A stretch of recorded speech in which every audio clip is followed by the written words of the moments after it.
The lights dim over a roaring crowd inside the packed arena. The blue glow of Smackdown illuminates the faces of thousands of fans chanting, "Use! Use! Use!" But the energy suddenly shifts as solo Sikoa's music hits. The enforcer of the bloodline walks out slowly, flanked by his Mfts, three cold, brutal men dressed in black, their eyes locked with silent menace.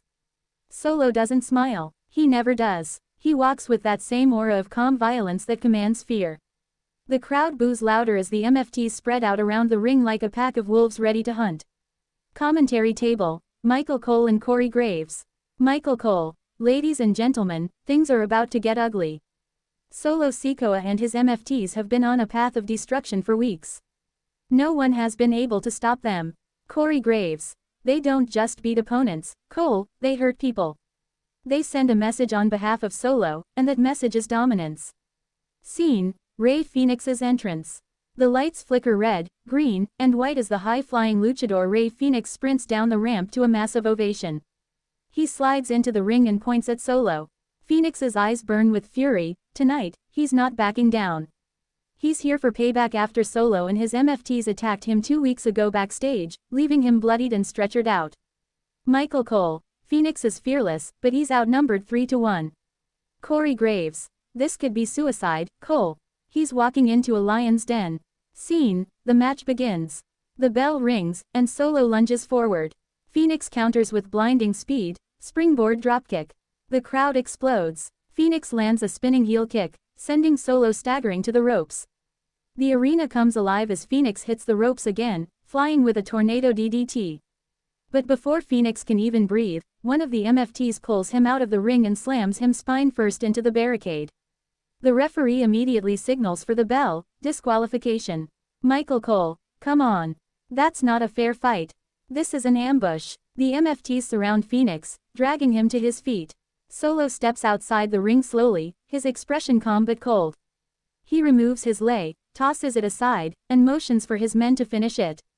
Scene: The beatdown. One Mft hits a vicious clothesline that nearly decapitates Fenix. Another stomps on his ribs. The third grabs a steel chair from ringside. The sound of the chair slamming across Fenix's back echoes through the arena. Thud.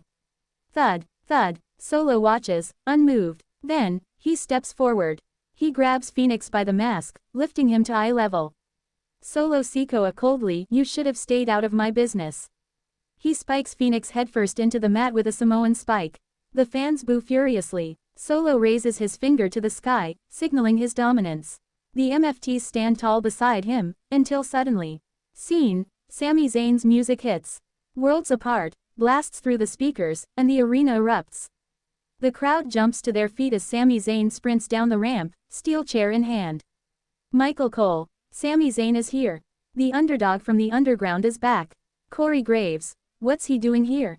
He's outnumbered." Sami slides into the ring, swinging the chair like a madman. Crack, he smashes it across one Mft's ribs.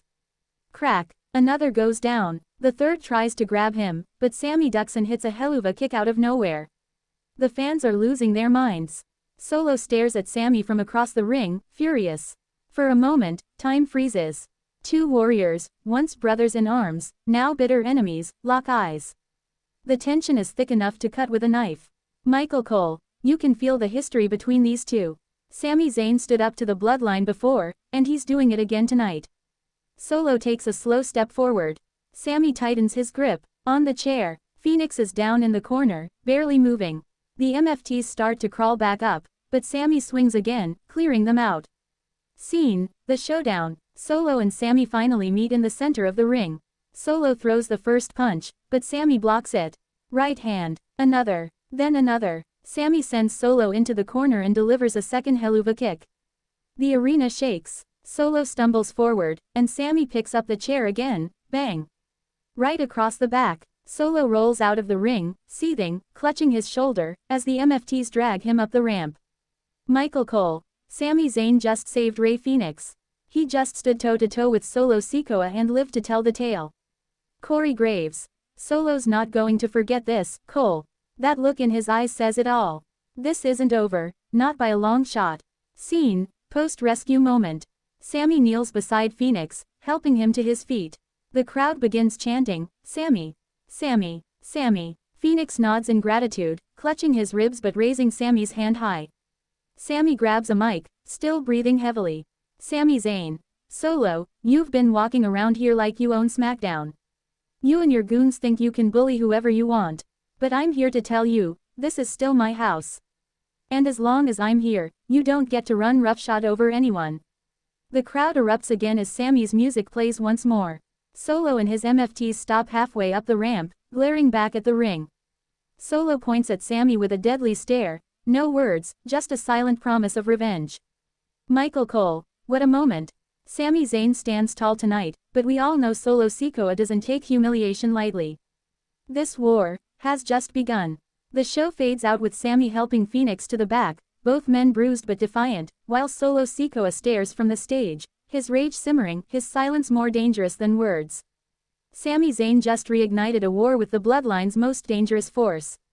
What will Solo Sikoa do next week after this humiliation? Will his Mfts retaliate, or will this be the spark that brings back the chaos SmackDown's been fearing? Stay tuned, because the story is far from over.